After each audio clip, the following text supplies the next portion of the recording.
Bueno,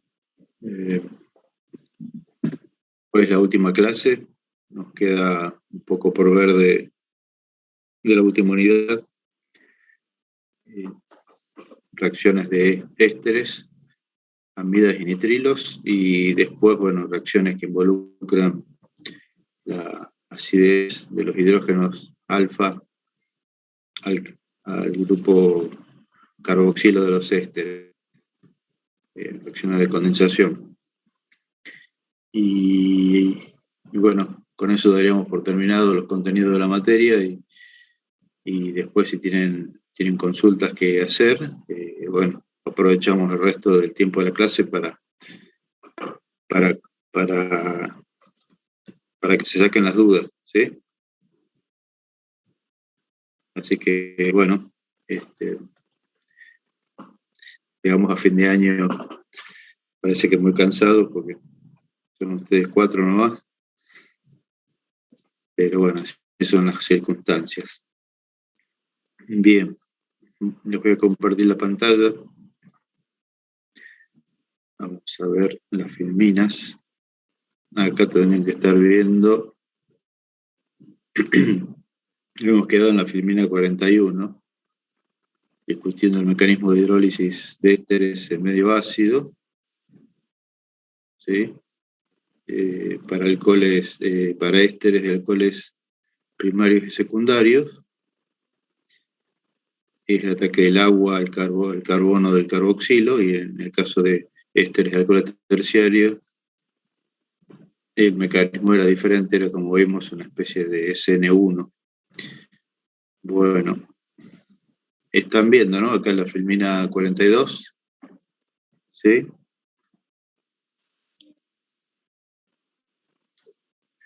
Bueno, entonces, fíjense que en el caso de la hidrólisis de ésteres de alcoholes primarios y secundarios, lo que planteamos era, vamos para atrás un poquito, acá, planteamos este mecanismo, ¿no? De catálisis ácida y formación reversible, como vemos ahí, del intermediario tetraédrico 1, el 2 y el 3, ¿sí? Acá está protonado en el oxidrilo, acá no tiene carga, y acá está protonado en el metoxilo, que es después el que se elimina como metanol y nos da finalmente el ácido, ¿sí? Bueno, ahora, ¿qué evidencia experimental tenemos para este mecanismo? ¿Sí? ¿Qué evidencia tenemos para la formación reversible del intermediario tetraédrico en estas reacciones de hidrólisis? Bueno, hay evidencia experimental que sostiene esta hipótesis, ¿sí? Porque recuerden que los mecanismos son simples hipótesis que se plantean para tratar de explicar lo que se observa experimentalmente. Y los mecanismos siempre están sujetos a revisión, más allá de que muchos mecanismos están muy consolidados y no aparecen hechos nuevos que contradigan el mecanismo, ¿sí? Pero bueno, siempre es una hipótesis que se puede afinar. En este caso, la evidencia experimental de la formación del intermediario tetraédrico viene de una marcación isotópica de el éster, por ejemplo, en este caso el benzoato de etilo, marcado con oxígeno 18, ¿no? El isótopo más pesado del oxígeno, recuerden, el isótopo más abundante del oxígeno es el oxígeno 16. ¿Sí? El oxígeno 16, número atómico 8, ¿no? Tenemos el carbono al lado del nitrógeno al lado del oxígeno. El carbono tiene número atómico 6, el oxígeno número atómico 8. Entonces, si es oxígeno 8, ¿no? El isótopo más abundante del oxígeno es Z, ¿no? Recuerden que es el símbolo del número atómico, es 8 para el oxígeno, ¿sí? El número másico, que es A, es igual a 16. Ese es el isótopo más abundante del oxígeno en la naturaleza. Bueno, si Z es 8 y A es 16, ¿cuántos neutrones están presentes en el núcleo del átomo de oxígeno 16.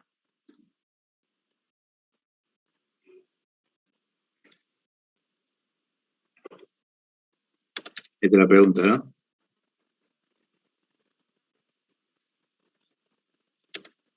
¿Cuántos neutrones? Con estos datos.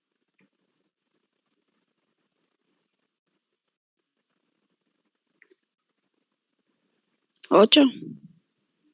8. Muy bien. La diferencia entre un número y el otro. ¿Sí? El número másico, recuerden que es el número de protones más neutrones que están presentes en el núcleo. Si sabemos el número atómico, que es el número de protones, que también por supuesto es igual al número de electrones, por fuera del núcleo, ¿está bien? Si sabemos el número de protones y sabemos el número másico, tenemos el número de neutrones, ¿sí? Entonces, el otro isótopo pesado, como es oxígeno, también va a ser Z igual a 8, porque es oxígeno. El isótopo pesado tiene número másico 18, oxígeno 18. ¿Sí? Entonces, ¿cuántos neutrones tiene? 10. 10, muy bien. Perfecto. Bueno, ahí está la diferencia. Bien, entonces se marca, se prepara por síntesis, que no vamos a discutir ahora cómo, pero se puede preparar cualquier compuesto, eh,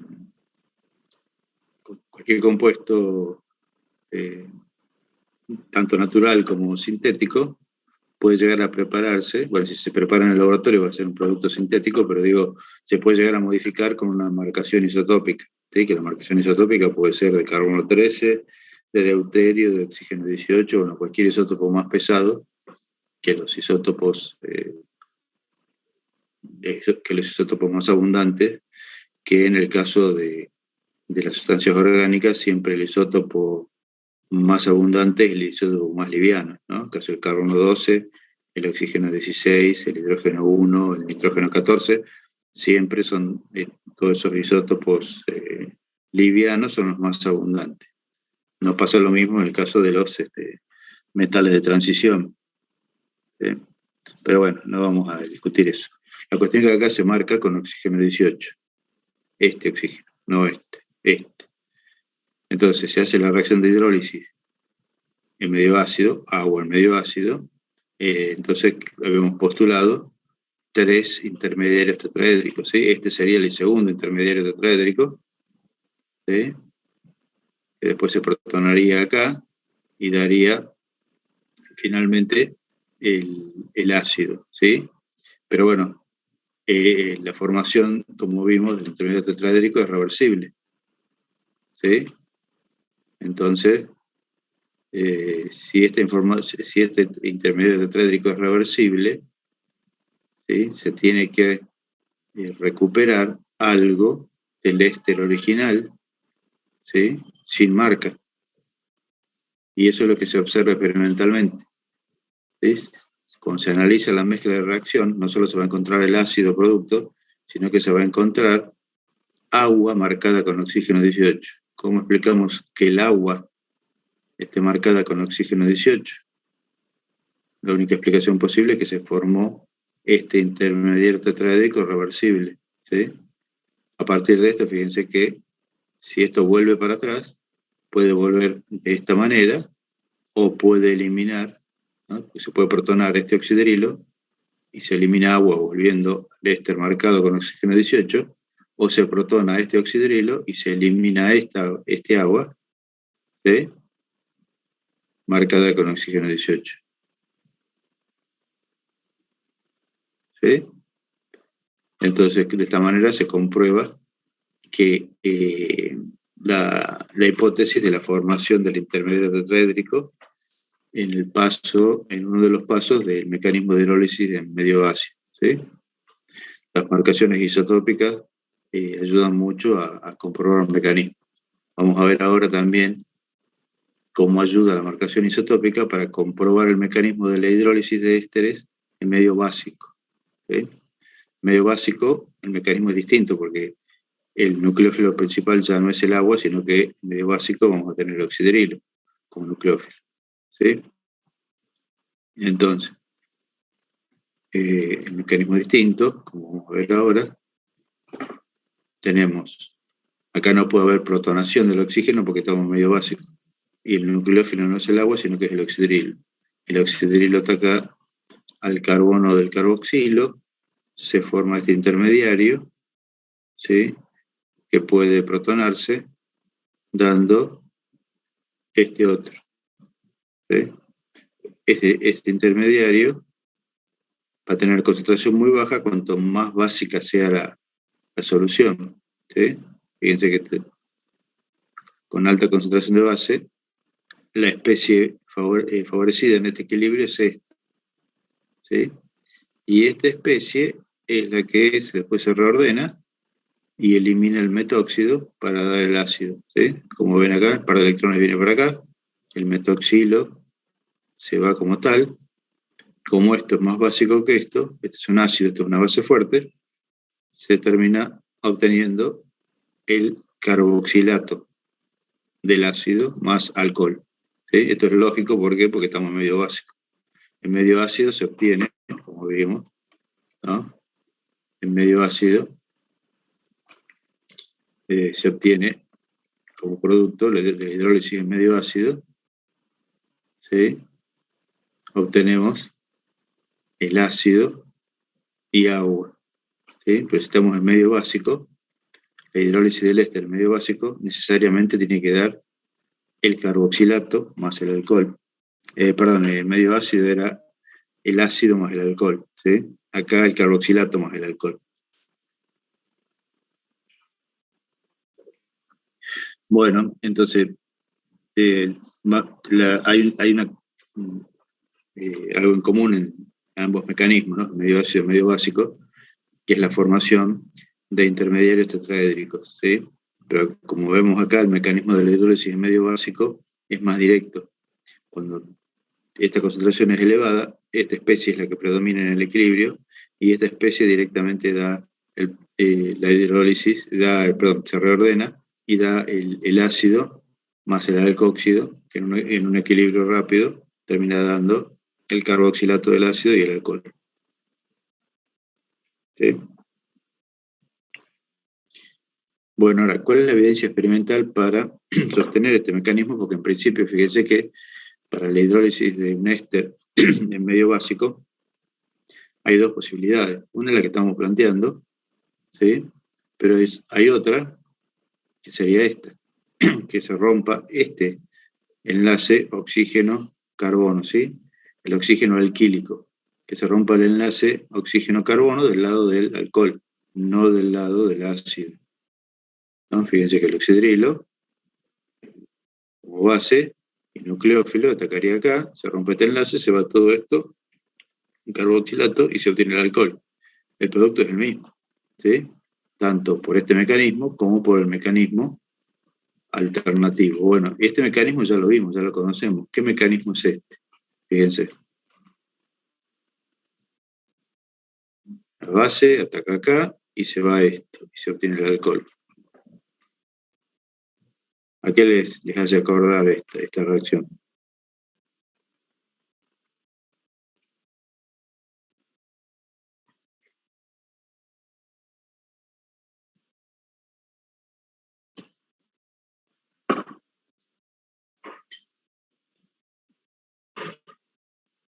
Esto es base, ¿sí? ¿Y qué es también? ¿Qué otra función tiene? Si pongamos que el mecanismo es ese, ¿no? ¿Cómo está actuando esto? ¿Como base y como qué? Si es una base, también ¿qué puede ser? ¿Qué otra característica química tiene una base? Recuerdo todo lo que estuvimos hablando desde que arrancamos con las reacciones, ¿no? Puede ser un nucleófilo. Un nucleófilo, exacto. Y esto es el grupo saliente, ¿sí? El carboxilato. Entonces, ¿qué mecanismo sería ese?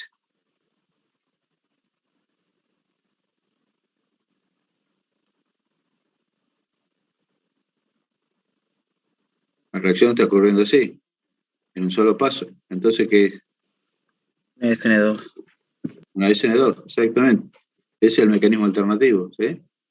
Una SN2 sería la alternativa al mecanismo que acabamos de plantear, que es la ruptura del oxígeno acílico, ¿sí? Donde el oxidrilo ataca el carbono carbonílico del éster, se forma el intermediario tetraédrico como vimos, ¿sí? O sea, este mecanismo, ¿sí? Se forma este intermediario tetraédrico, está aparente la reacción, y esto después se disocia, dando el ácido y el alcóxido, y eso finalmente da el carboxilato más el alcohol, ¿sí? Entonces, en la etapa lenta de la reacción, se forma el ácido y el carboxilato, y después una etapa rápida, porque bueno, es simplemente un intercambio ácido-base, tenemos el carboxilato y el alcohol, ¿sí? Fíjense que los productos son los mismos, carboxilato y alcohol, carboxilato y alcohol. Ahora, vamos a ver qué evidencia experimental tenemos, ¿sí? Bueno, fíjense que tenemos la ayuda de la marcación isotópica y tenemos la ayuda de la posibilidad de trabajar con ésteres de alcoholes quirales, ¿sí? Bueno, fíjense que en este caso se está usando un éster marcado isotópicamente con oxígeno 18 en el oxígeno, digamos, aportado por el alcohol, ¿sí? Si pensamos un éster como un producto de condensación entre un ácido y un alcohol, ¿sí? Este oxígeno estaría aportado por el alcohol, el etanol, ¿sí? Bueno, se hace la hidrólisis medio básico de este éster y se obtiene propanoato de sodio y etanol, alcohol etílico, marcado con oxígeno 18, ¿sí? No se obtiene propanoato de sodio con el oxígeno marcado con oxígeno 18 y etanol común. El etanol que se obtiene es un etanol que pesa 2 más que el etanol común, ¿sí? Porque tiene un isótopo de oxígeno 18. Bueno, entonces, este experimento con este resultado, ¿qué mecanismo apoya?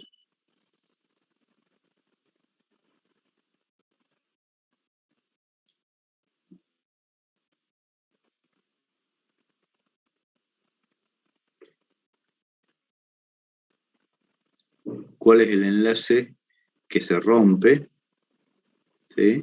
Por ataque de la base al éster? ¿Qué es lo que está demostrando este resultado experimental? Se rompe el enlace del oxígeno alquílico o del oxígeno acílico.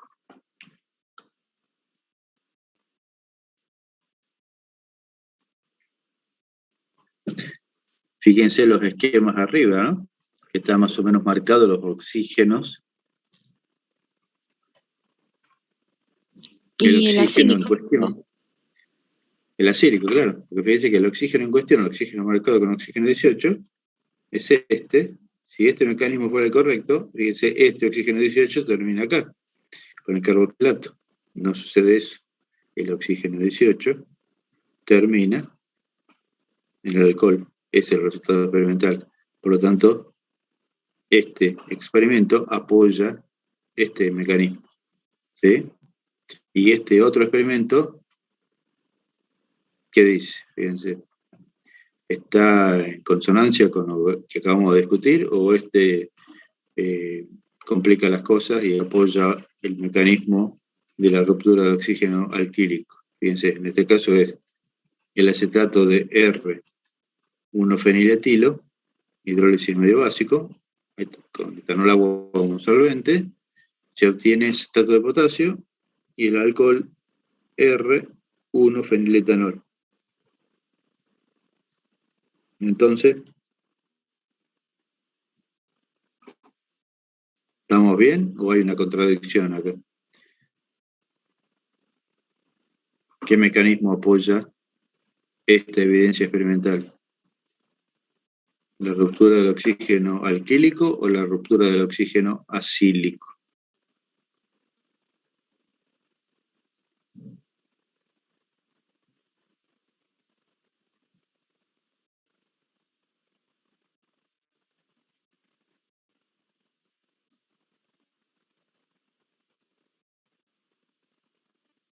¿No? ¿Ninguna idea?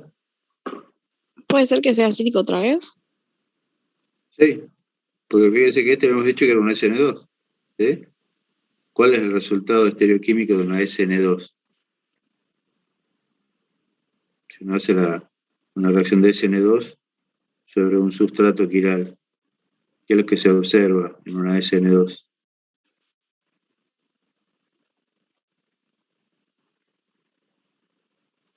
Una mezcla racémica. No, en una SN2 hay inversión de la En la configuración. SN2 un Ah, producto, sí, pero sí, perdón. En la SN2 hay una inversión de la configuración del centro quiral, no hay una mezcla racémica. La mezcla racémica es en la SN1. ¿Está bien? Sí, sí.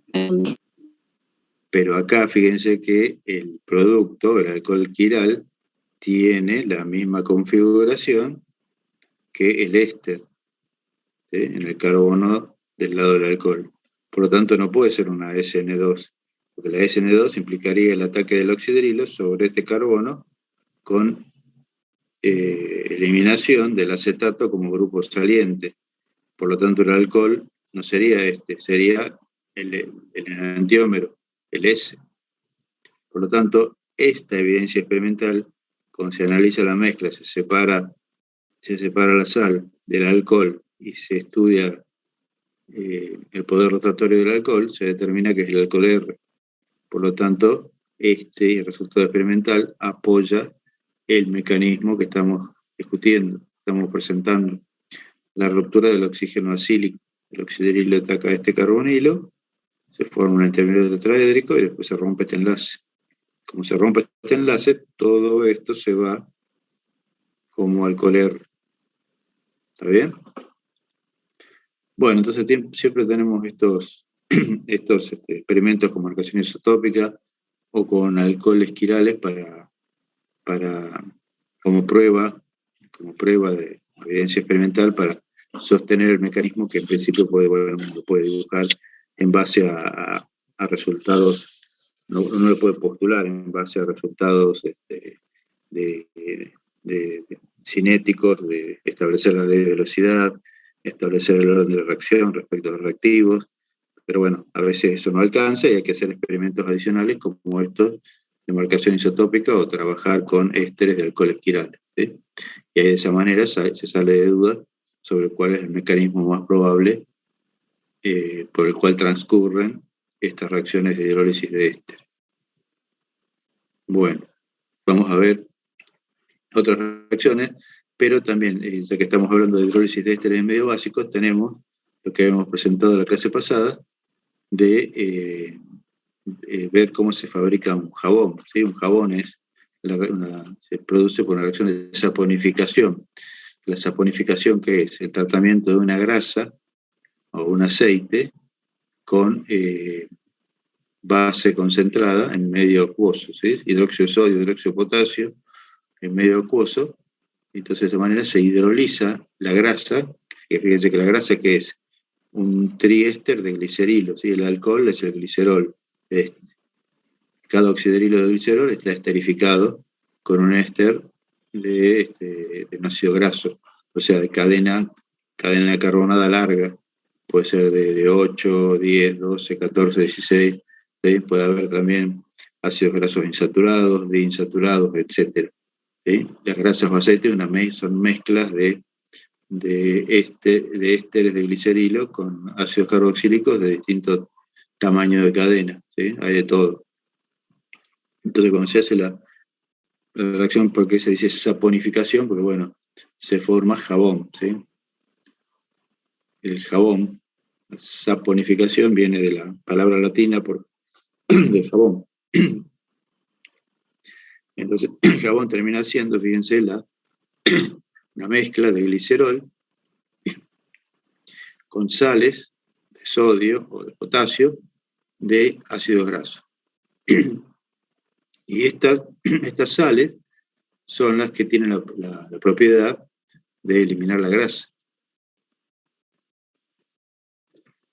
O sea, la grasa nos da el jabón y el jabón nos ayuda a eliminar la grasa de las manos, de nuestro cuerpo cuando nos bañamos.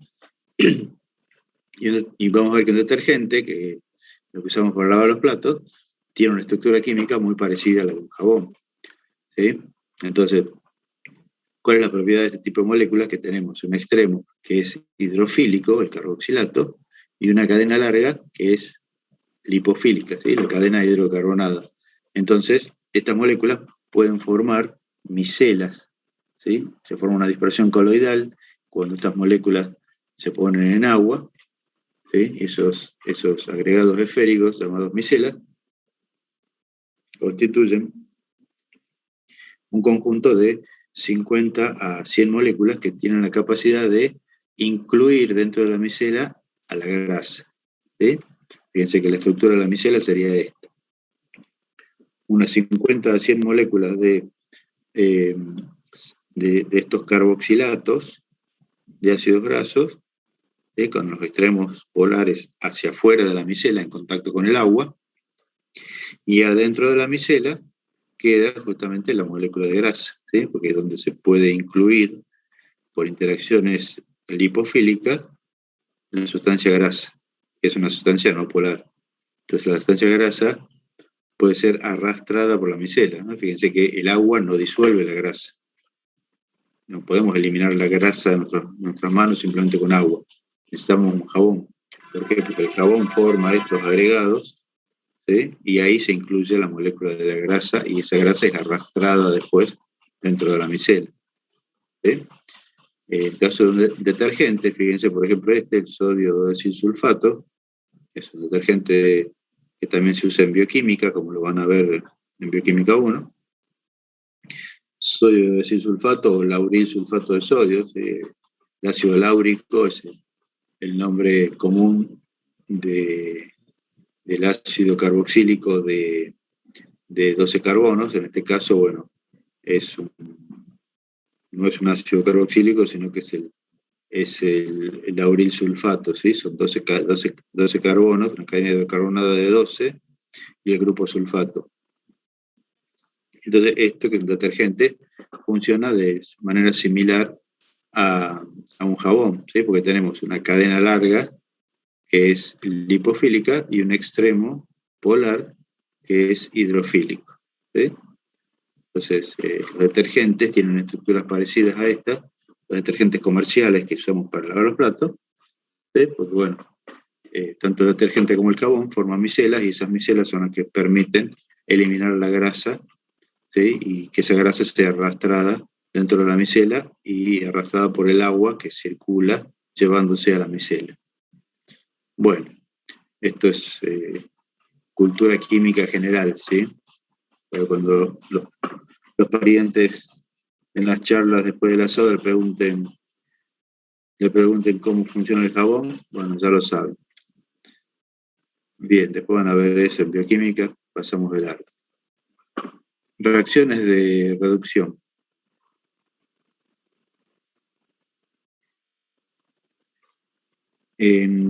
Los ésteres se reducen a alcoholes, ¿sí? Vimos que el grupo carboxilo está en un extremo de esta oxidación, el alcohol en el otro. Podemos pasar por oxidación de un alcohol a un alcohol primario a un ácido, y de un ácido podemos volver para atrás y reducir el ácido al alcohol, como ya estuvimos viendo. En el caso de un éster, tratamos el éster con un reductor fuerte como hidrolitio de aluminio, que se reduce el éster y se libera el alcohol de los dos lados, ¿sí? Porque sería un alcohol de acá y el alcohol de acá. El alcohol que nos interesa es el alcohol que viene del lado del ácido, ¿sí? Este es como una especie de subproducto. El alcohol primario es lo que queda del lado del ácido. Después esto, el alcohol del lado, el R' oxidrilo es el producto secundario de la reacción. Por ejemplo, el fenilacetato de etilo, ¿sí? Lo que yo quiero obtener por reducción con hidrolitio de aluminio, después hidrólisis de medio ácido, es el 2-feniletanol, reducir el éster con liberación de este alcohol. Este es un subproducto, no me interesa, etanol. ¿Quién quiere etanol? ¿Quién quiere preparar etanol por una reacción? Nadie, porque el etanol es un reactivo común de laboratorio. Entonces, lo que se quiere hacer acá es este éster, ¿sí? Este es el éster valioso. El alcohol. Este es el alcohol valioso que proviene del del carbonilo del éster, la reducción de este carbonilo. ¿Sí? Bueno, ¿cómo es el mecanismo? Fíjense que acá está bien planteado el mecanismo de la transferencia de un hidruro. No está el hidruro volador como lo vimos en clases pasadas, sino que el hidruro proviene del reactivo hidruro de litio de aluminio. ¿Sí? Este enlace hidrógeno-aluminio, acá tenemos el hidruro, ¿no? Porque este es un metal, ¿sí? Entonces es más positivo que el hidrógeno está como hidruro, va a atacar al carbonilo del éster. Se forma este intermediario tetraédrico, ¿sí? Es una especie de sal de litio, que cuando se reordena, fíjense que lo primero que se obtiene es el aldehído, y ahí se liberó el alcóxido de litio. Pero bueno, hay un exceso de hidruro de litio de aluminio, y sabemos que un aldehído se reduce con hidruro de litio de aluminio. Entonces esto sigue reaccionando. En la tercera etapa, la adición de un segundo mol de hidruro al carbonilo del aldehído, y acá se forma ya la sal de litio del alcohol. Cuando se trata con esto, con agua medio ácido, ahí se libera el alcohol primario. ¿Sí? Que en el caso del ejemplo, era este es el alcohol que nos interesa. ¿Sí? Bueno, un mecanismo bastante claro, no hay mucho más para agregar. ¿Sí? Son 2 moles de hidruro que atacan uno primero al carboxilato, al carbono carbonílico del carboxilato, y después el segundo mol de hidruro que ataca al carbonilo del aldehído formado en la primera etapa. ¿Sí?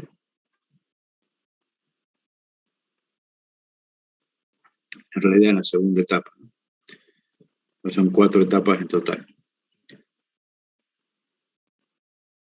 Otros ejemplos, fíjense, el 2-pentenuato de etilo, ¿sí? Se quiere obtener el alcohol 2-penten-1-ol, ¿sí? Este es el alcohol que interesa, no esto que viene del lado del alcohol. Nos interesa el carboxilato que se reduzca, ¿sí? Entonces, la reducción de esto, 2-pentenuato de etilo, va a dar el 2-penten-1-ol con, fíjense, muy buen rendimiento.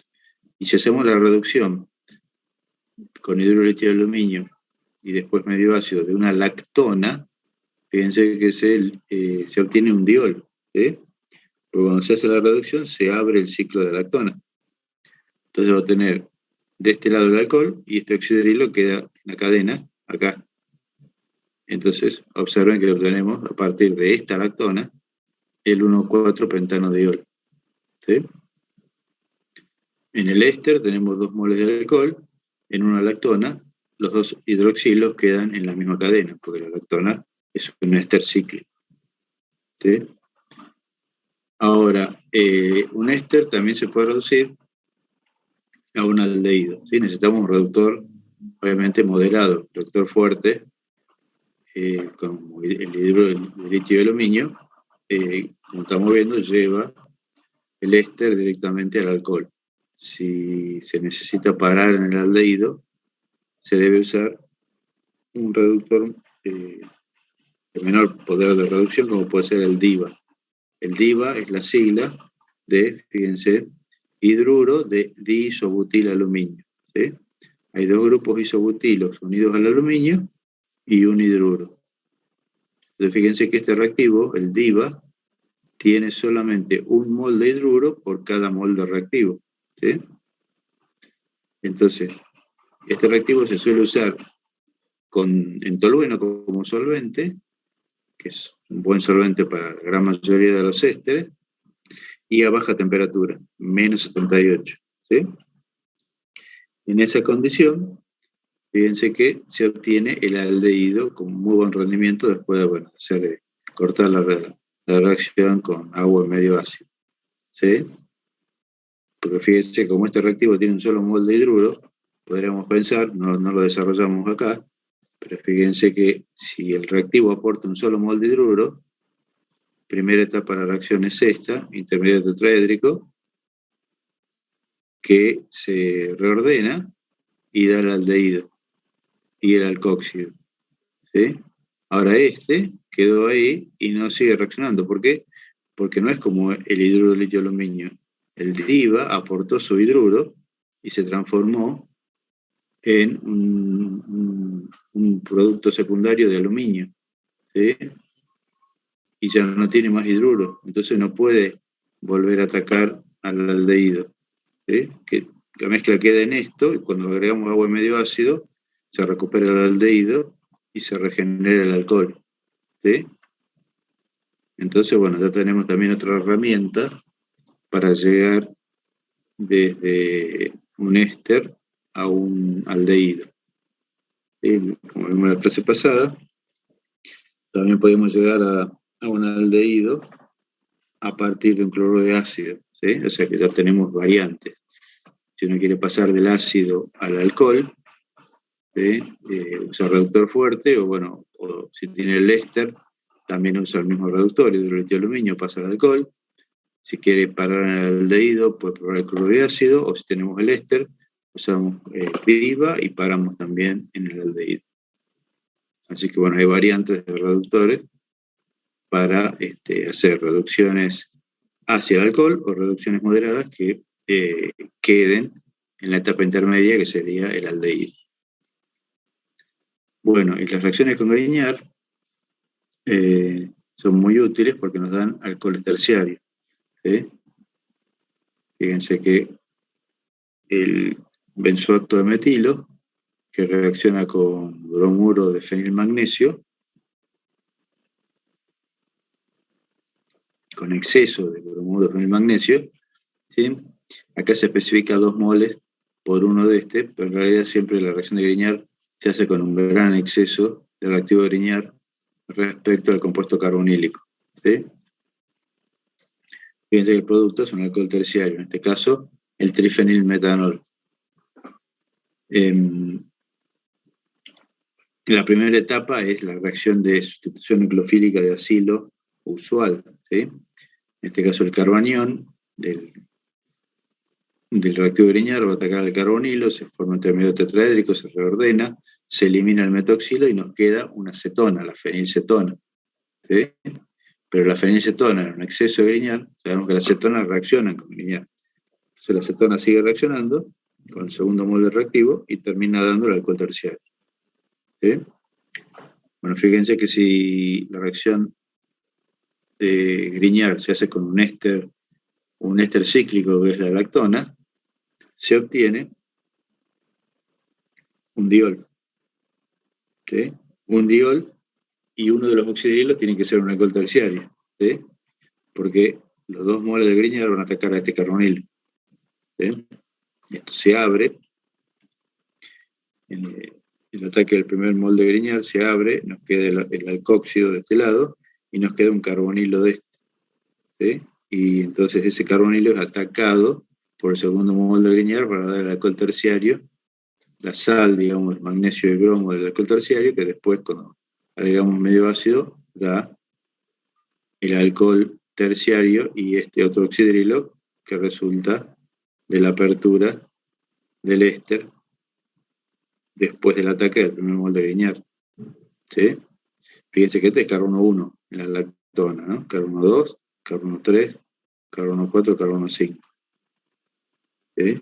Este 5 es este carbono de acá. Bueno, se está por cortar, ahora volvemos. 5, 4, 3, 2, 1. ¿Sí? Este 1 es este de acá. Y ahí entraron los 2 metilos.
Recording in Hola, hola. progress. Sí, profe, se escucha. ¿Me escuchan? Sí, profe. Hola.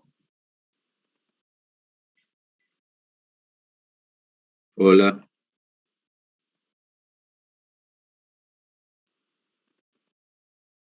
¿Me escuchan?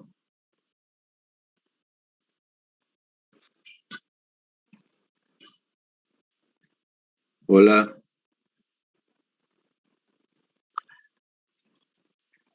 Ah, bien. Ahora sí. Bien, perfecto. Bueno, vamos a seguir entonces. Esperen que acá, compañera más. Ahí va. Bien. Vamos a seguir. Hemos quedado acá. ¿Están viendo, no? La filmina. 47, ¿la ven? Bien. Bueno, entonces, hasta acá llegamos con las reacciones de ésteres. Ahora tenemos que ver amidas, ¿sí? Amidas son, como estuvimos viendo la clase pasada, menos reactivas que los ésteres, pero en general las reacciones son parecidas, como estamos viendo, a las reacciones de los demás derivados de ácido, ¿sí? Pero, bueno, la reactividad es muy baja, menor, ¿sí? Y ya la respuesta ya la tienen en base a lo que discutimos los otros días, ¿no? Sustitución nucleofílica de acilo, en este caso el grupo saliente sería un amiduro, ¿sí?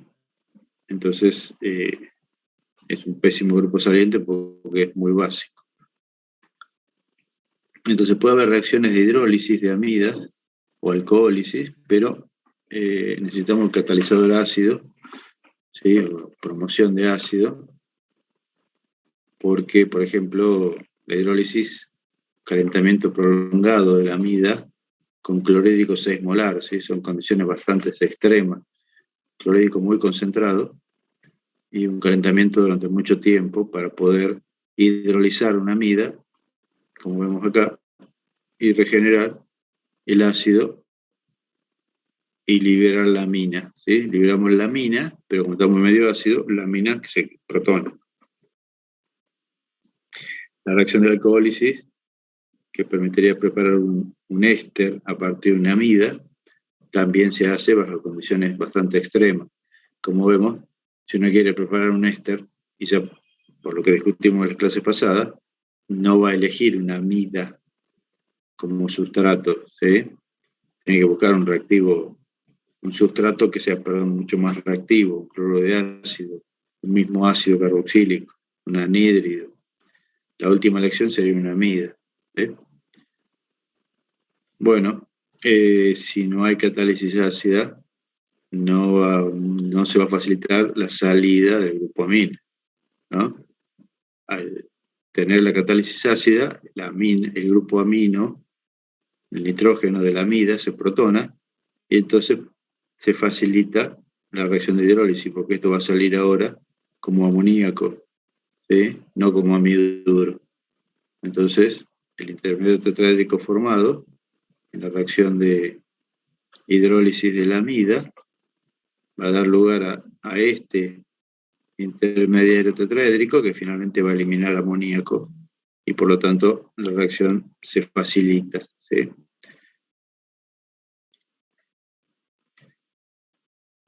Fíjense que en medio neutro, en medio básico, no tenemos esta posibilidad, ¿sí?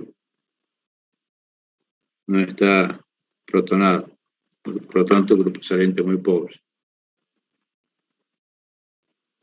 Bueno, acá está el detalle del mecanismo de la hidrólisis en medio ácido por una amida primaria, ¿sí? NH2, unido al carbonilo. Medio ácido se protona el oxígeno del carbonilo, el agua, que es el nucleófilo, ataca acá. Tenemos este primer intermediario tetraédrico con protonación en el oxidrilo, segundo intermediario tetraédrico con protonación en el amino, ¿sí? El agua se lleva este protón y tenemos entonces acá este movimiento de electrones que viene para acá y se rompe el enlace carbono-nitrógeno, tenemos entonces el ácido carboxílico y la amina protonada. Amina protonada, el grupo amino protonado, que se va como amoníaco, ¿sí? Y estamos en amoníaco en medio ácido. Por lo tanto, como estamos en medio ácido, este amoníaco no permanece como tal, sino que termina como amonio. Más allá de eso, acá ya se formó el ácido carboxílico. Entonces es fundamental el catálisis ácida para que este amino se pueda protonar y sea entonces un buen grupo saliente, que es la molécula de amoníaco. La hidrólisis de medio básico es más difícil, ¿sí? Fíjense que las condiciones habituales son muy extremas. Hidróxido de sodio 40%, prácticamente es hidróxido de sodio saturado, ¿sí? Más no se puede preparar. La solución concentrada de hidróxido de sodio, el límite es 40%. O sea, 40 gramos de hidróxido de sodio por 100 mililitros de agua, ¿sí? Concentradísimo. Y calentar. Entonces, es mucho más duro. Y fíjense que, bueno, acá está la explicación, ¿no? Que en medio básico tenemos el amiduro como grupo saliente y no el amoníaco. Entonces, por eso, la hidrólisis de una amida en medio básico es mucho más dificultosa que en medio ácido. Este es el mecanismo. La diferencia que ahora no hay agua, no hay protonación acá y no hay protonación acá. El oxidrilo ataca el carbonilo, intermediario tetraédrico que se reordena, salida del amiduro, base muy fuerte, se desprotona el ácido y tenemos entonces medio básico, carboxilato y amoníaco. Bueno, las amidas primarias se pueden deshidratar dando nitrilos, ¿sí? Pentóxido de fósforo, oxicloruro de fósforo, cloruro de tionilo, ¿sí? Pueden dar el nitrilo. El pentóxido de fósforo es un compuesto muy higroscópico, ¿sí? Se usa en desecadores habitualmente para eliminar trazas de agua presentes en algún material de síntesis, ¿sí? Se hace una reacción y, bueno, se purifica un compuesto, termina ese compuesto en un balón, y ese balón se pone en un desecador. Esos desecadores tienen una placa cerámica perforada, por abajo de la placa va un cristalizador con el compuesto que absorbe humedad, como puede ser el pentóxido de fósforo, y arriba de la placa está el balón, ¿sí? sin estar en contacto con el pentóxido de fósforo. Y los desecadores generalmente tienen una válvula en la parte superior que permite la conexión a un sistema de vacío, ¿sí? Un sistema de vacío que puede ser un tubo Venturi de laboratorio o puede ser una bomba de vacío mecánica. Entonces se hace vacío en el desecador y se deja durante un cierto tiempo, entonces el pentóxido va a absorber toda la humedad que puede haber quedado como resto del compuesto que se está secando. Y más allá de eso también se utiliza, como vemos acá, como reactivo para preparar un nitrilo a partir de la amida, ¿sí? Un método para obtener nitrilos. Otro reactivo, clorotionilo. En benceno, calentando a 80 grados, se deshidrata la amida primaria para dar el nitrilo, ¿sí? Bueno, reacciones, hay tantas reacciones en esto que, bueno, estas reacciones son como reacciones secundarias, ¿sí? No tan significativas. La reducción de una amida, ¿qué nos va a dar? Una amina, ¿sí? La amida primaria dará una amina primaria, la amida secundaria, una amina secundaria, y la amida terciaria, una amina terciaria, ¿sí? Porque en todos los casos se está reduciendo el carbonilo. El grupo amino, como vemos, queda inalterado. El carbonilo se reduce a metileno, por lo tanto, lo que era amida pasa a ser una amina, ¿sí? En este caso, fíjense el ejemplo de la N-metil, dodecanamida, metilo, N-metilo, dodecanamida, ¿sí? O sea, la amida del ácido dodecanoico, el ácido carboxílico de 12 átomos de carbono. Como ven acá, 1 más 9, 10, 11, 12. Bueno, reducción con hidruro de litio de aluminio en éter, y después se corta la reacción con agua, se obtiene, como vemos acá, esto, la dodecil metilamina, ¿sí? Amina secundaria. Y en el caso de una lactama, ¿sí? Observen que la reducción es interesante porque nos da una amina cíclica, porque se reduce el carbonilo, nos queda el grupo metileno. ¿Sí?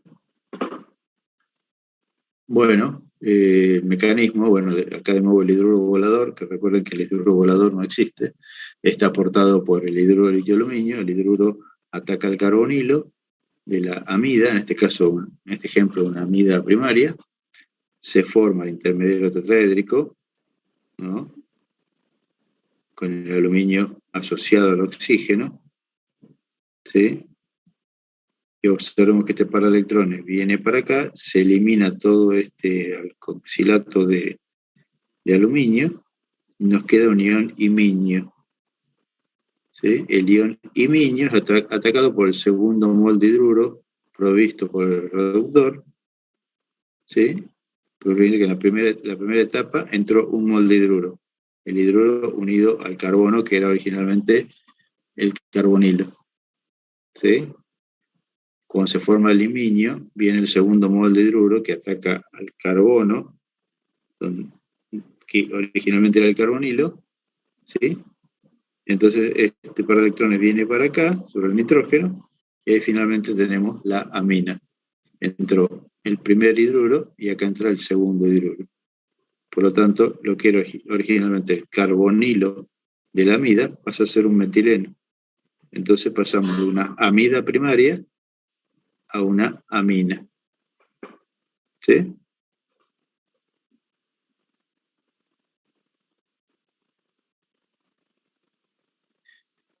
Bueno.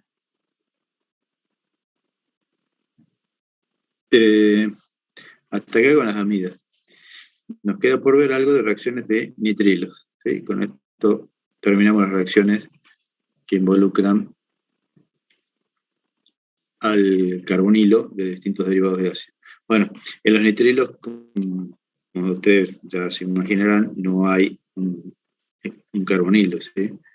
Por eso es más difícil ver que un nitrilo es un derivado de ácido, ¿sí? Es muy claro en el caso del cloreácido, en el caso de un anhídrido, en el caso de un éster, ¿sí? En el caso de una amida, es evidente la relación de esos compuestos con la estructura del carboxilo de un ácido.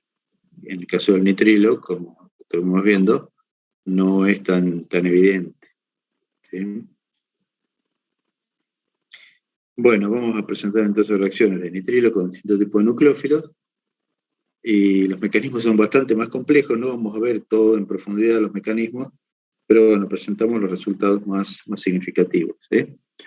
Entonces vamos a ver reacciones de nitrilo de hidrólisis, que da el nitrilo por hidrólisis, una amida, que se puede seguir hidrolizando al ácido. ¿Sí? Por eso, esta reacción de hidrólisis es lo que nos permite categorizar a un nitrilo como un derivado de ácido. ¿Sí?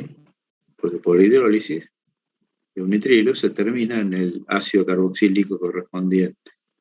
¿Sí? Como vemos acá, este sería el carbono unido a R, es el carbono que termina siendo el carboxilo del ácido. ¿Sí? Bueno, por otro lado tenemos reducciones de nitrilo, como podemos imaginarnos, viendo la estructura. La reducción de un nitrilo va a terminar en una amina primaria. ¿Sí? Pero también podemos tener otras reducciones que terminen en aldehídos. Entonces también hay dos posibilidades, dos tipos de reductores. Y la reacción de Grignard con nitrilo son reacciones muy interesantes porque fíjense que permiten preparar cetona. ¿Sí? Es el único derivado de ácido que cuando reacciona con Grignard, la reacción concluye en una cetona y no se sigue avanzando, no termina en un alcohol terciario. ¿Sí? Bueno, vamos a ver un poco de esto. Entonces, la hidrólisis, como estamos viendo, termina en el ácido, ¿sí? La hidrólisis es medio ácido, llegaríamos al ácido carboxílico, y en medio básico al carboxilato. Como vemos, pasamos primero por la amida primaria, después por el carboxilato al final de todo. Y lo mismo en medio ácido, amida primaria, pero la última etapa, como estamos en medio ácido, terminaría en el ácido carboxílico. El mecanismo es bastante complejo, ¿no? Acá está presentado, pero no lo vamos a profundizar, ¿sí? Porque fíjense que primero se protona el nitrógeno del grupo ciano, el agua, que es el nucleófilo, ataca al carbono del grupo ciano, se forma este intermediario, se desprotona, se protona este otro, ¿sí? Tenemos este intermediario protonado con su forma resonante, ¿sí? Y a partir de este, varias etapas, porque esto fíjense ya sería como toda esta primera secuencia de reacciones es para llegar a este intermediario, que fíjense que no es otra cosa que una amida protonada en el oxígeno del carbonilo, ¿sí? Entonces a partir de acá es la hidrólisis de una amida, como ya vimos, ¿sí? O sea, llegar a esta amida a través de esta secuencia de reacciones. Y después de acá para adelante ya conocemos el mecanismo. ¿Sí? Es un mecanismo bastante complicado, pero bueno, se puede ir viendo etapa por etapa cómo se termina pasando como vemos, del nitrilo a la amida primaria primero, que sería esto, y después de la amida primaria en adelante, el mecanismo ya lo conocemos. Bueno, y acabamos de ver recién cómo se forma un nitrilo a partir de una amida, ¿no? El nitrilo, por hidrólisis, nos da la amida. La amida por hidrólisis nos da el ácido, ¿no? El nitrilo por hidrólisis nos da la amida. ¿Cómo hacemos al revés? ¿Cómo hacemos el nitrilo a partir de la amida? ¿Cómo pasamos de acá para acá? ¿Qué vimos recién? ¿Qué tipo de reactivo tenemos que utilizar para poder hacer la reacción inversa a la hidrólisis? O sea, la preparación del nitrilo a partir de la amida.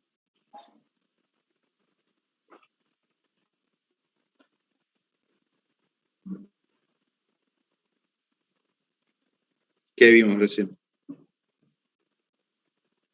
¿Qué tipo de reactivo?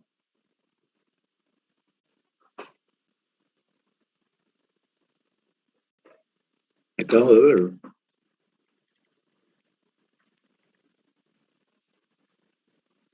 Esto. Deshidratación, perdón. ¿Sí?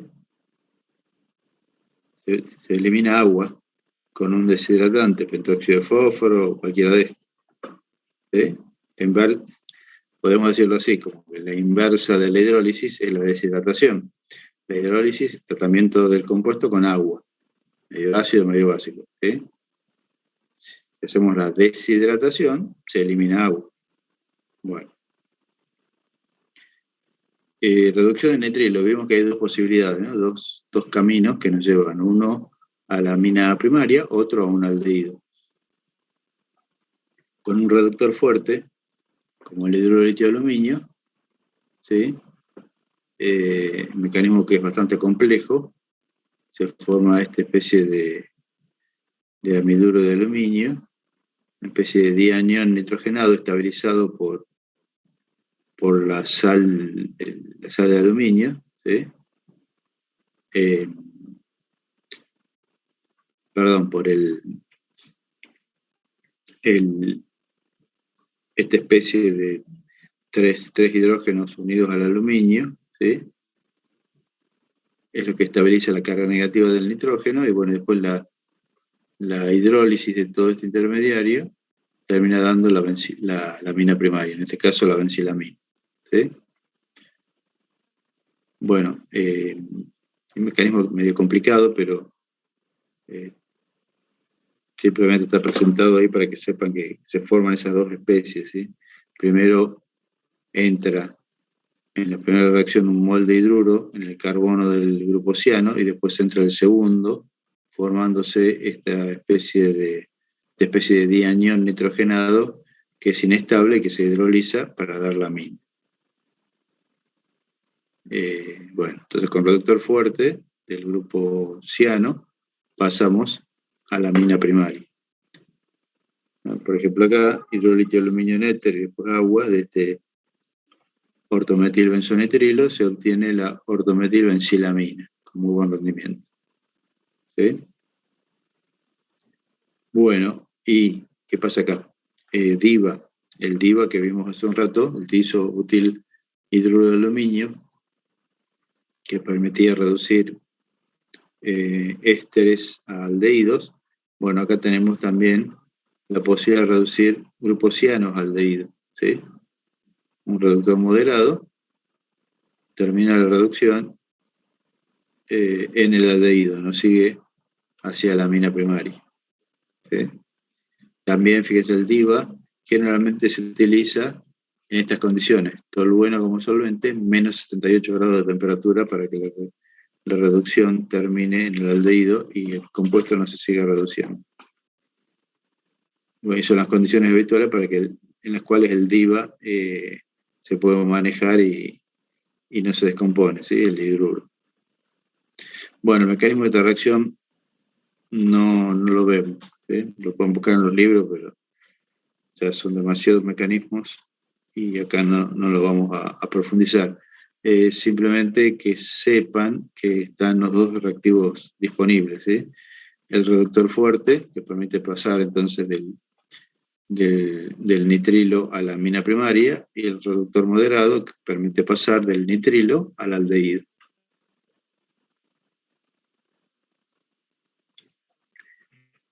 Algo parecido a lo que vimos con los ésteres. El éster con el reductor fuerte terminaba en el alcohol, el éster con el reductor moderado termina en el aldehído. Con esa analogía nos podemos quedar y recordar la utilidad de cada reductor. ¿Sí? En el caso del Grignard, también la reacción es complicada. Se forma primero el anión imina. Y este anión imina es el que después se hidroliza. ¿Sí? Por eso este no sigue reaccionando. Y cuando se hidroliza esto, ya se obtiene la acetona. ¿Sí? Un mol de Grignard ataca el carbono del grupo ciano, el par de electrones viene para acá, se obtiene, ahí está la unión carbono R', que es el carbanión del Grignard, y esto es lo que se hidroliza dando la acetona. ¿Sí? Bueno, toda esta secuencia de reacciones de pasaje de la imina a la acetona tampoco lo vamos a ver, pero el resultado es claro. Un nitrilo con un reactivo de Grignard en exceso y después se corta la reacción con agua medio ácido, el producto es una acetona. La reacción no procede más allá, se queda ahí. ¿Sí? Estamos viendo la imina que impide la reacción del segundo mol de Grignard.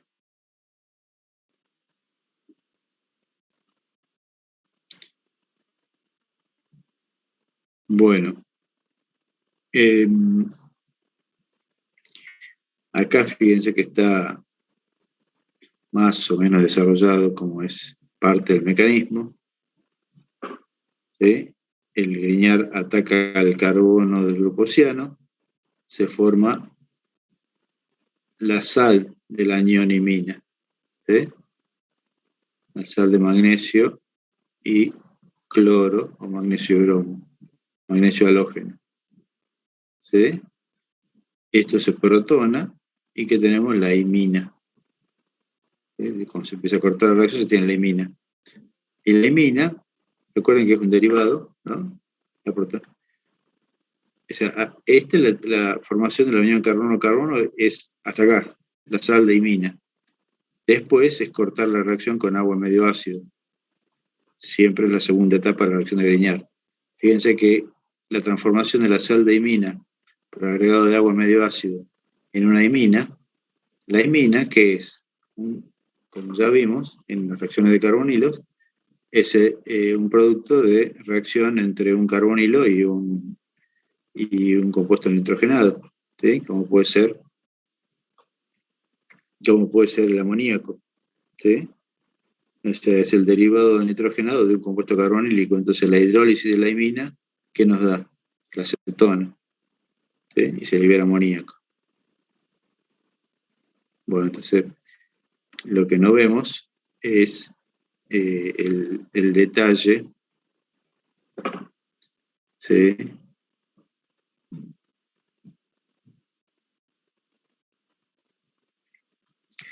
de toda la hidrólisis, pero ahí con esto que estamos presentando abajo, más o menos se entiende qué es lo que pasa y por qué esto no sigue reaccionando con el Grignard, ¿sí? Así que es el único derivado de ácido que cuando reacciona con Grignard no avanza hasta un alcohol terciario, queda en la cetona. Por eso la gran utilidad de esta reacción, ¿sí? Con nitrilos. El nitrilo es un derivado de ácido muy interesante porque fíjense que nos permite preparar cetonas. Ya sabemos que los compuestos carbonílicos son centros reactivos muy importantes porque con ellos podemos hacer otras reacciones, podemos hacer una Wittig, otro Grignard, lo que sea, ¿sí? Entonces ahí podemos seguir aumentando el tamaño de la molécula a través de este nuevo centro reactivo generado a partir de esta reacción. Bueno, hasta acá llegamos con la reacción de los nitrilos. ¿Alguna pregunta?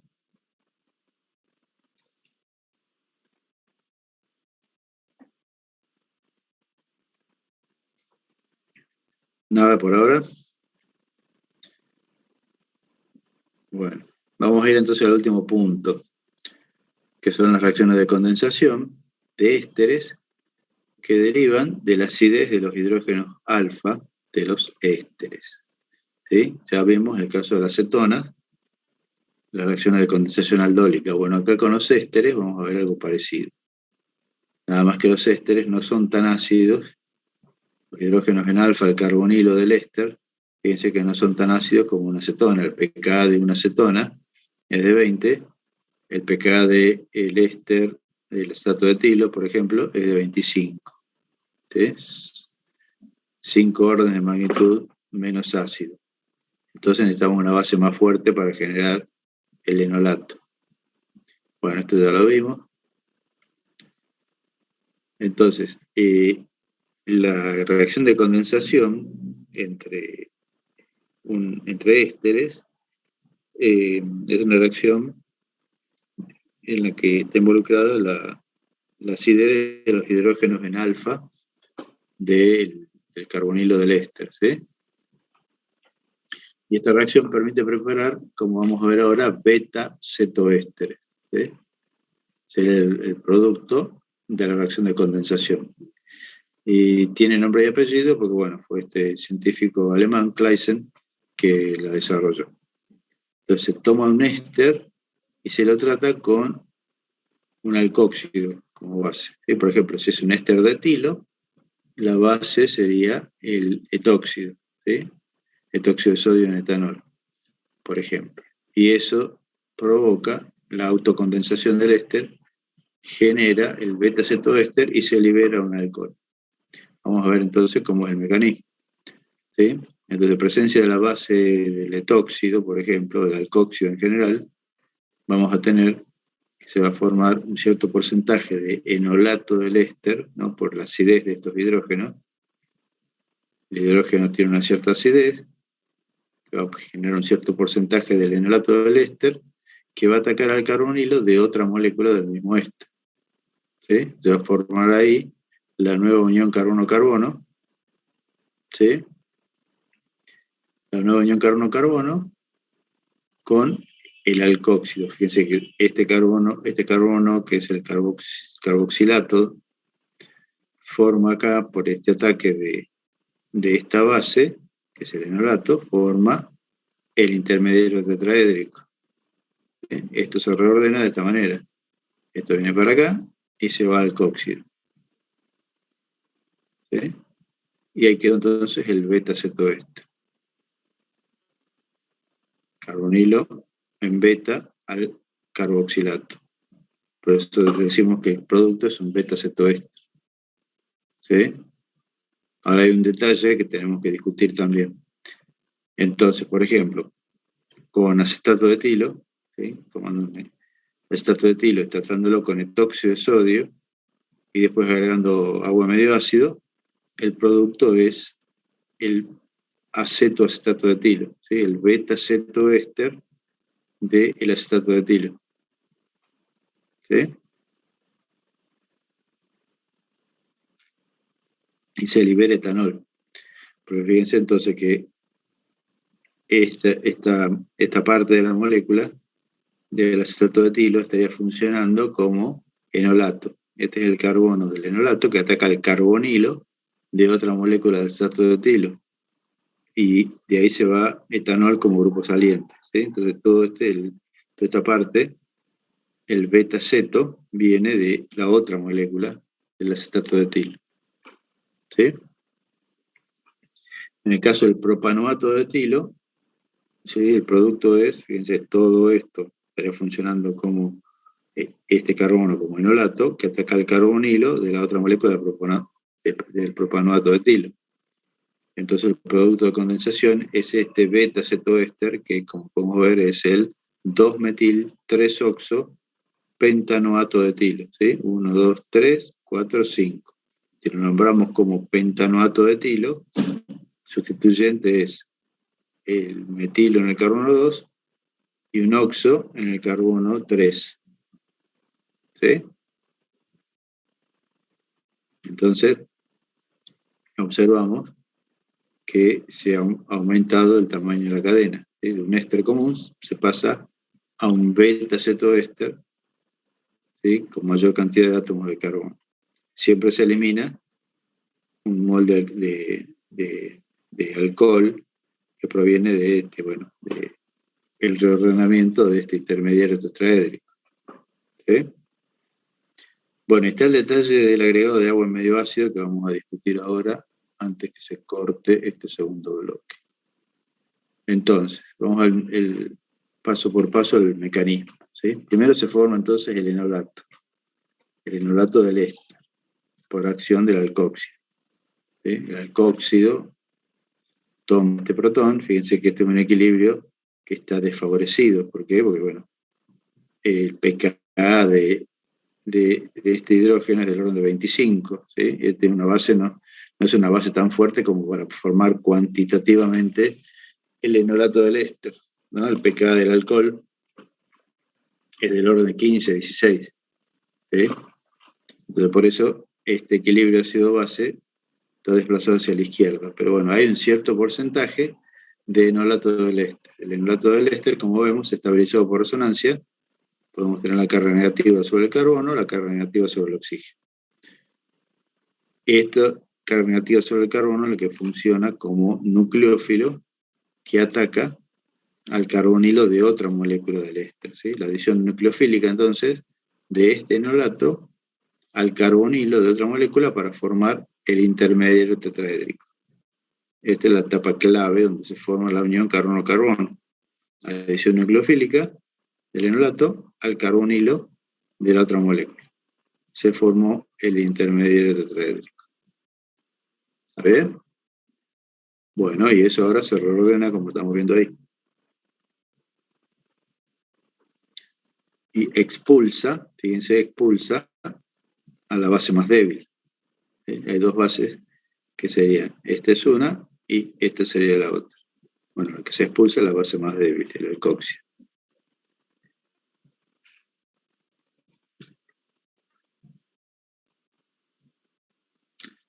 Bien. Entonces, se elimina el grupo saliente alcóxido, como estamos planteando acá, este par de electrones viene para acá, se va todo esto como alcóxido, y ahí se formó el beta-cetoéster. ¿Sí? Hasta ahí llegamos con el beta-cetoéster y eliminación de alcóxido. Pero ese alcóxido es una base fuerte, y este protón ahora es un protón más acídico que el protón original del acetato de etilo o del éster en general. Porque fíjense que es un protón que está en alfa al carbonilo y en alfa a este otro carbonilo del este. Entonces su acidez es mayor. Vamos para atrás. Un beta cetoéster, a ver, por ejemplo este. Fíjense, tiene un pKa de 10,7. ¿Sí? El pKa del protón de un éster común es del orden de 25. Un beta cetoéster tiene un pKa de 10 o de 9,4. O sea, este es tan ácido como el fenol. Entonces, en presencia de una base fuerte como un alcóxido, ahí hay una reacción ácido-base. ¿Sí? Entonces, acá tenemos una reacción ácido-base. Este protón es acídico y esta es una base fuerte. Entonces lo que vamos a tener, fíjense, es esto. ¿Sí? El beta cetoéster, bueno, acá en este caso pone un valor genérico, un pKa de 11. ¿Sí? El pKa del alcohol es de 16-18. Por lo tanto, esto es más ácido que el alcohol. ¿Sí? Entonces hay una transferencia protónica. Esto actúa como base más fuerte que se lleva el protón.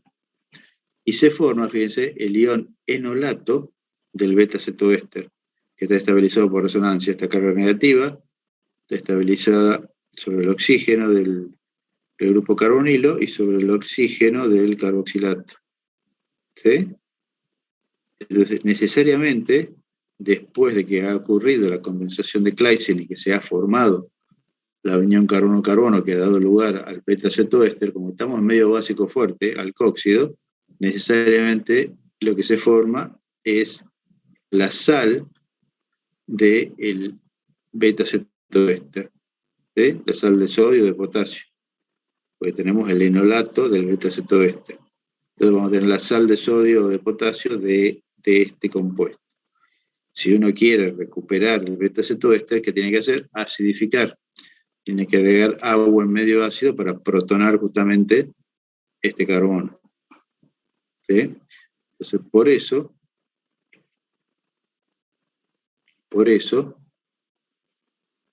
hay que acidificar la mezcla final de la reacción. ¿Sí? Se agrega agua en medio ácido y ahora sí se va a protonar este carbono y ahí sí tenemos el beta cetoéster. ¿Sí? Base fuerte, ácido más fuerte y ahí tenemos el ácido más débil. Entonces, si no hay agregado de agua en medio ácido, la reacción queda en la sal de sodio del beta cetoéster, que no es lo que se quiere el beta cetoéster. Por eso, después de la condensación de Claisen en sí, hay que acidificar. ¿Sí? Bueno, de nuevo tenemos la posibilidad de hacer reacciones de condensación de Claisen cruzada. ¿Sí? O sea, no autocondensaciones de Claisen, sino hacer una especie que aporte el enolato y otra especie que aporte el carbonilo. Dos ésteres diferentes, por ejemplo, que uno de ellos no tenga hidrógenos en alfa. Por ejemplo, benzoatos, formiatos, oxalatos. ¿Sí? Algo parecido a lo que vimos en las condensaciones aldólicas cruzadas. Había un compuesto, un aldehído o una acetona, que no tenía que formar el enolato para justamente disminuir la cantidad de subproductos posibles. ¿Sí? Bueno, se va a cortar enseguida y volvemos después del corte y vamos a presentar ejemplos de Claisen cruzada. ¿Sí? Acá estamos viendo uno.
Sí, profe. Bien. Muy bien. Bueno, vamos a terminar con la clase. Nos queda discutir esto de las clases cruzadas. Así que ahora comparto la pantalla y andamos por acá. Bueno, acá tienen que estar viendo la filmina en la que hemos quedado, ¿sí? ¿Están viendo clases cruzadas? ¿Sí? Sí, profe, se ve. Bien. Buenísimo. Bueno, fíjense acá, tenemos entonces benzoato de etilo, que no puede formar, no tiene un hidrógeno en alfa al carbonilo, por lo tanto, no puede formar enolato. ¿Sí? El acetato de etilo que sí lo puede hacer. Entonces, en este caso, con el tóxido de sodio, se va a formar el enolato del acetato de etilo que va a atacar al carbonilo del benzoato. Entonces, el benzoato aporta el carbonilo, que es parte del beta-cetoéster, ¿sí? De este compuesto que es el benzoil acetato de etilo. ¿Sí? Bueno, recuerden el tóxido de sodio, para formar el enolato que ataca a este carbonilo, se va a formar el beta-cetoéster, este hidrógeno es acídico, por lo tanto, en el medio básico se va a formar la sal de sodio de este compuesto. Para poder regenerarlo hay que agregar agua al medio ácido y ahí sí finalmente tenemos el beta-cetoéster buscado. ¿Sí? Bueno, también se pueden usar cetonas, ¿sí? Que tienen un pK de, recuerden, el de 20, que reaccionan con ésteres para dar beta-dicetona. ¿Sí? Entonces acá se hace, se prepara el enolato del éster, que se adiciona a la cetona, ¿sí? Para dar la beta-dicetona. Entonces,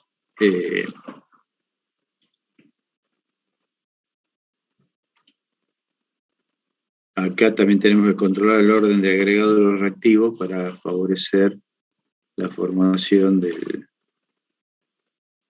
producto buscado, que es la beta-dicetona. ¿Sí? Entonces, fíjense que acá estamos, ¿sí?, formando el enolato de la acetona que ataca al carbonilo del acetato de etilo para dar la beta-dicetona. ¿Sí? Entonces,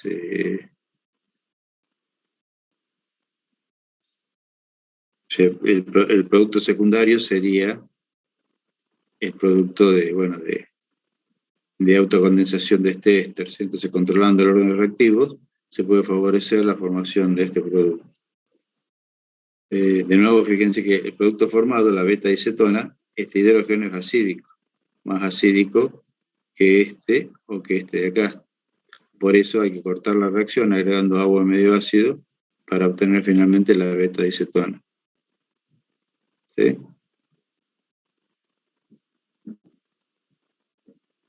Bueno, entonces, fíjense que acá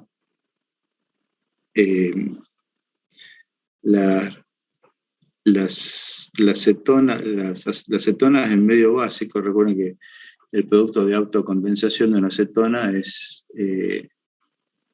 no es muy abundante, ¿sí?, en el equilibrio de la reacción aldólica de una cetona. Entonces tenemos la cetona en medio básico, no hay tanto problema de que se autocondense. Entonces en realidad acá hay un error, porque el agregado lento tiene que ser el del éster. ¿Sí?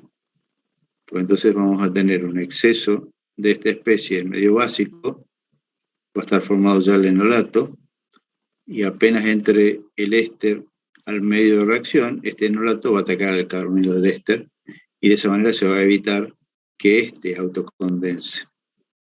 ¿Sí? Bueno, es un ejemplo de, también como vimos en clases pasadas, controlar el orden de agregados reactivos para favorecer una reacción por sobre otra que puede ser una reacción competitiva. La acetofenona funciona también, fíjense, como fuente de enolato que va a atacar a este éster. Acá es más simple, porque este éster no tiene hidrógeno en alfa. Por lo tanto, este éster no puede autocondensar. ¿Sí? Entonces, la reacción es más sencilla y acá no importa tanto el orden de agregado reactivo porque el único enolato posible es el de la acetofenona que va a atacar acá. Y el producto es este. ¿Sí? Fíjense que esta propanodiona, de nuevo este hidrógeno, los hidrógenos de acá son más acídicos que esto. Por lo tanto, la primera etapa termina en la sal de sodio de este compuesto, que para recuperarlo necesitamos agregar agua en medio ácido. ¿Está bien? Bueno, y la última reacción que vemos es una reacción de Claisen intramolecular, que tiene también otro nombre particular, que es condensación de Dickmann. Pero es simplemente una Claisen intramolecular, porque si tenemos un éster de un ácido dicarboxílico, podemos observar reacciones intramoleculares de lo que hemos presentado como condensación de Claisen. ¿Sí? Por ejemplo, fíjense que a partir del éster de dietilo del ácido adípico, el ácido adípico es el ácido, fíjense, de 1, 2, 3, 4, 5, 6. El ácido dicarboxílico de 6 átomos de carbono, que tiene por nombre común adípico. Con ese ácido adípico se prepara el adipato de dietilo, un 1,6 diéster.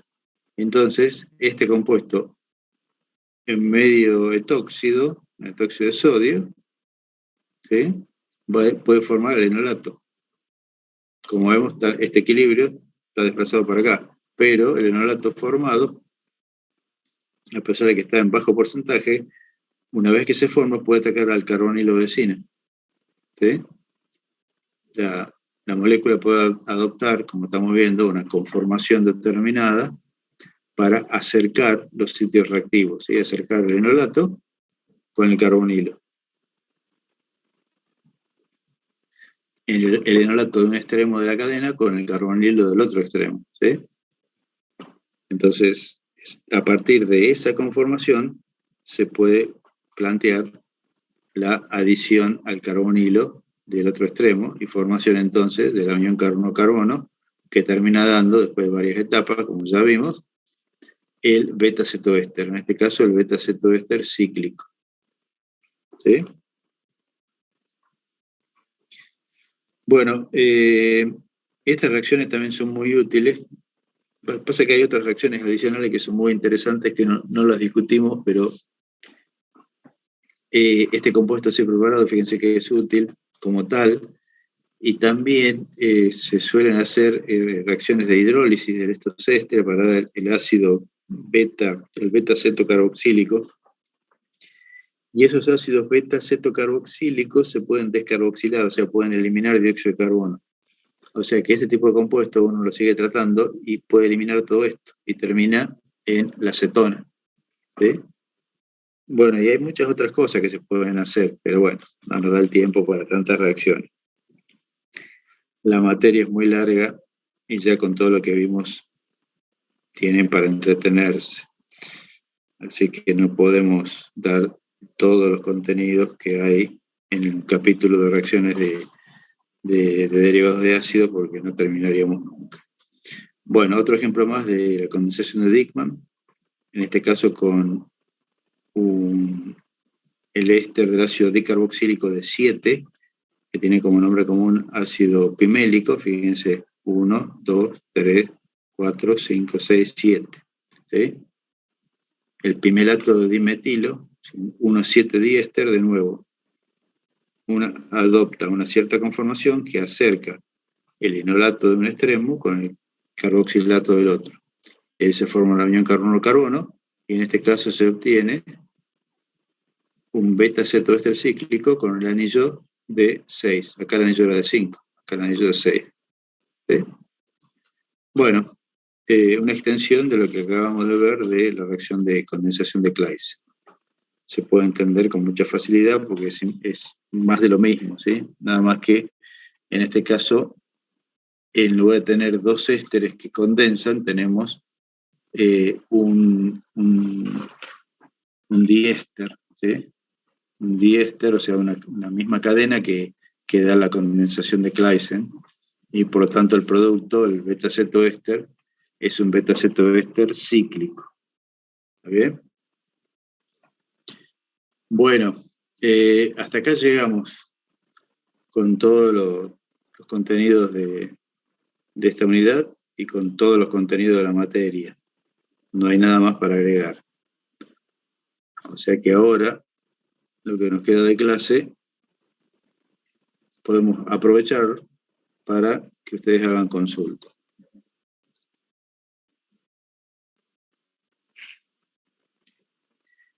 Así que bueno, voy a escuchar consultas que puedan tener.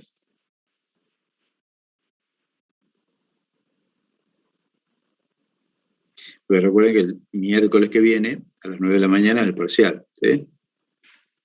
Tienen la clase del viernes para terminar de ver los ejercicios de ésteres y sacarse las últimas dudas, ¿sí?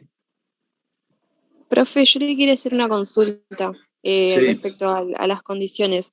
¿Va a ser igual que el primer examen? O sea, lo va a enviar a las 9 de la mañana y vamos a tener Sí. el mismo Sí, tiempo. sí, aproximadamente lo mismo, sí. Sí. Ah, listo. Y otra pregunta, el trabajo de extracción y cromatografía también entra, ¿no? Como entró destilación en el primero. Claro, sí. Sí, hablando de eso, recuerden que bueno, hubo un error de tipeo en la presentación se nos escapó, el error de tipeo en la presentación del trabajo práctico. Si se fijan en el teclado de la máquina, la S y la X están ahí al lado, una arriba de la otra, y bueno, un error de tipeo que quedó en lugar de extracción, con X como es, como en castellano correcto, escribimos 2 millones de veces, habíamos escrito la palabra extracción, pero quedó con S, así que le pedimos disculpas por el error ortográfico, que es una bestialidad, pero bueno, es simplemente un error de tipeo.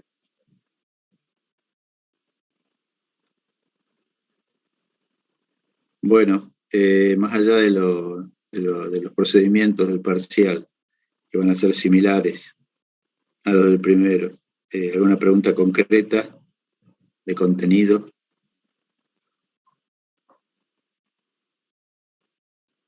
Serie 5, serie 6, serie 7, 8, 9. Hay muchos temas. ¿No tienen ninguna duda?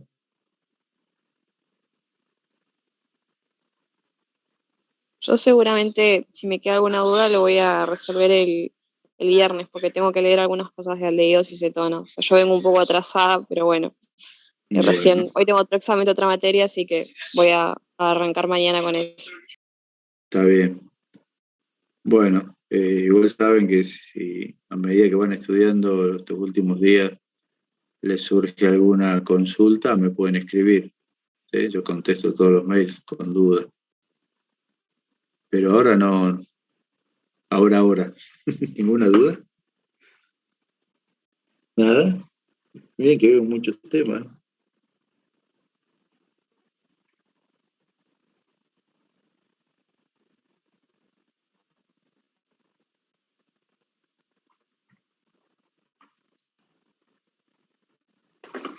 A ver, acá tengo un comentario por chat. Me preguntan por el ejercicio 14 de aldehídos y cetonas. Esperen que voy a abrir. Voy a abrir la guía.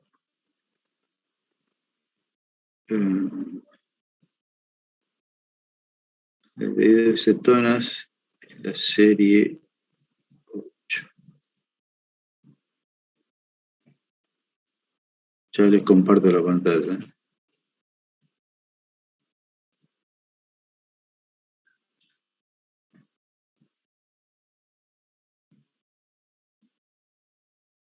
A ver, esperen que les comparto la pantalla.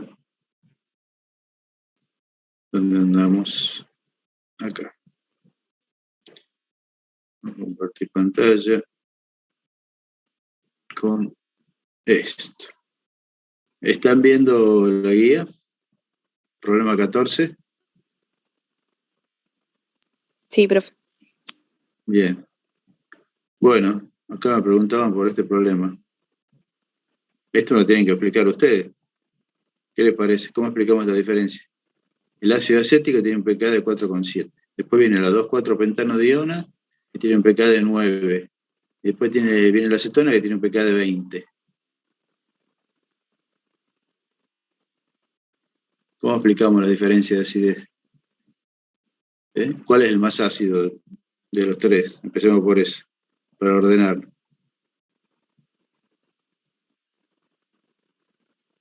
¿Cuál es el más ácido? El acético, ¿no? El acético, claro.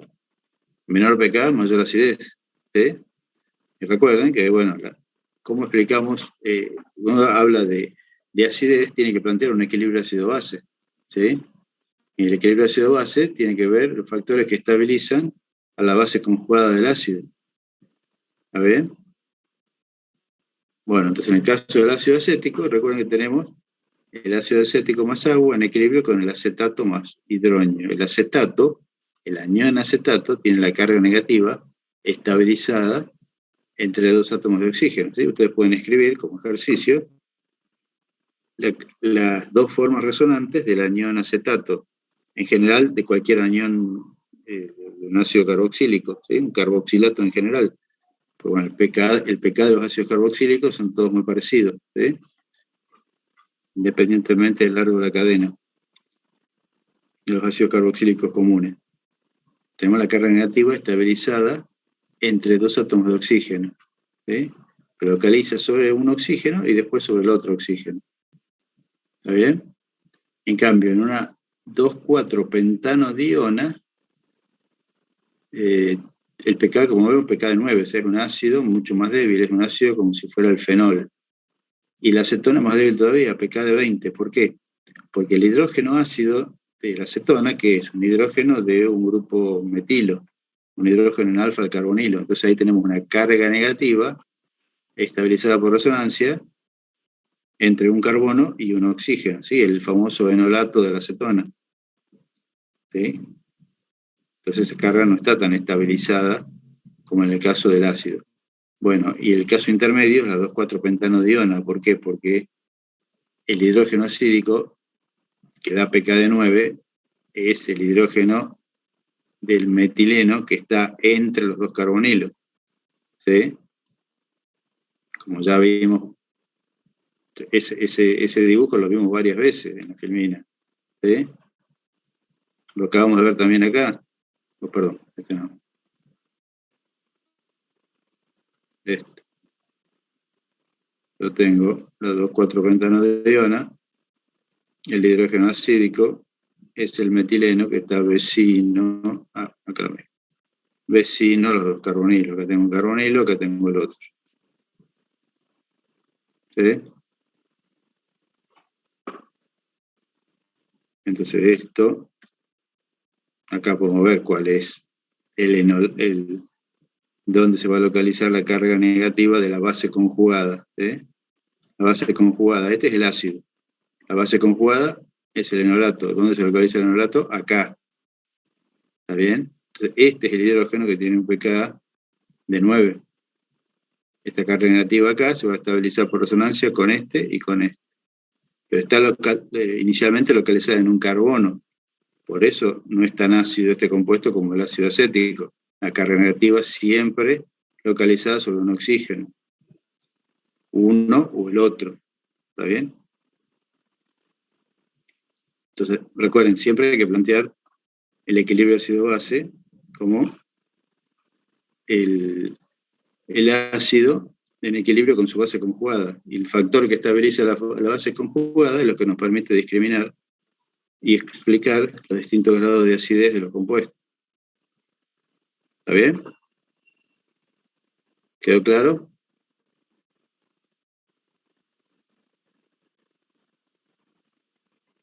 ¿Sí?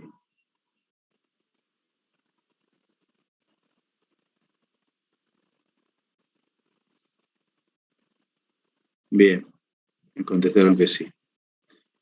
Bueno, otra consulta.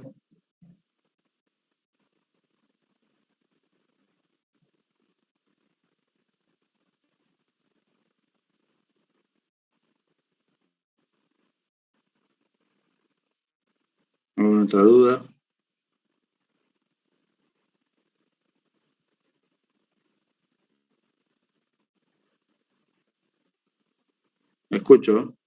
Escucho preguntas. Aprovechen que tenemos tiempo.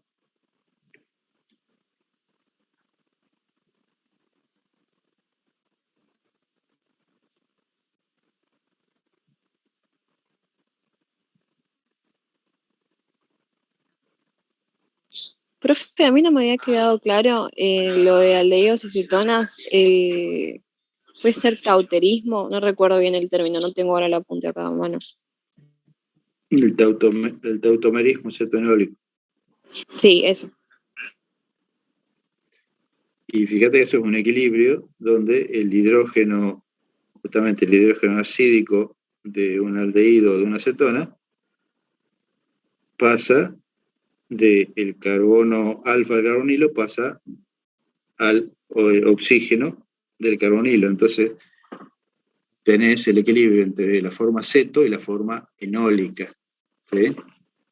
El enol, que es un doble enlace carbono-carbono unido al oxidrilo, un alcohol enólico. ¿Sí? Es un equilibrio. Y con ese equilibrio está dado porque justamente el hidrógeno en alfa del carbonilo es ligeramente acídico. Como estamos viendo, tiene un pK de 20 en el caso de una cetona y un pK un poco inferior en el caso de un aldehído. ¿Sí?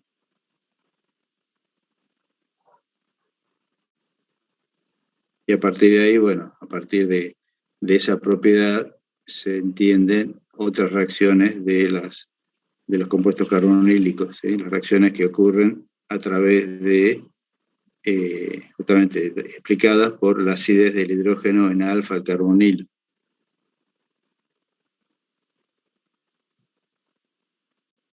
¿Sí? El tautomerismo cetonólico, recuerden que es un equilibrio entre esas dos formas del compuesto carbonílico. La forma ceto es la mayoritaria, en la gran mayoría de los casos, ¿sí? El único compuesto donde la forma enólica es mayoritaria es un caso muy particular, que es el caso del fenol, ¿sí? Como vimos en la filmina. Pero si no, siempre la forma mayoritaria en un compuesto carbonílico es la forma ceto, ¿no? La forma enólica es minoritaria. Y es un equilibrio, recuerden, y no son dos formas resonantes del mismo compuesto, ¿sí? Es un equilibrio entre dos especies distintas de la misma sustancia. O sea, son dos formas de escribir el mismo compuesto, pero que están en equilibrio entre sí una con la otra. Uno es el compuesto carbonílico, el otro es el compuesto enólico. Entonces, hay un hidrógeno que cambia de posición, por lo tanto, son isómeros, ¿sí? Se lo puede ver así. Hay un equilibrio de isómeros, el isómero ceto y el isómero enólico.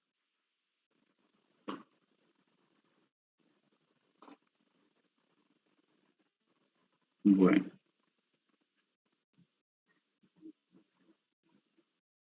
¿Alguna pregunta más?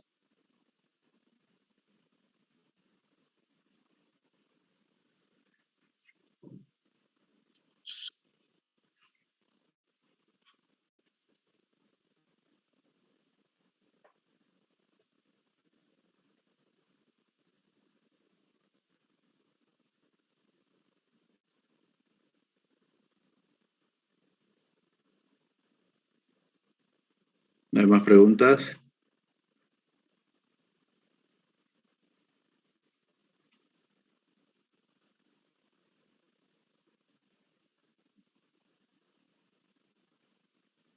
Bueno, por acá algunos me dicen que no tienen más preguntas.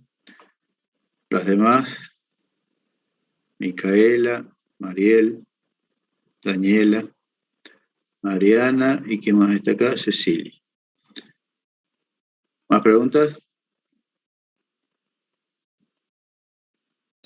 No, profe, yo por el momento no, tengo que ponerme a leer bien. Bueno, está bien. Bueno, vamos a dejar acá entonces. Si no tienen más preguntas que hacer, les recomiendo que, bueno, que se pongan a estudiar duramente, porque les queda nada más que una semana, son muchos temas.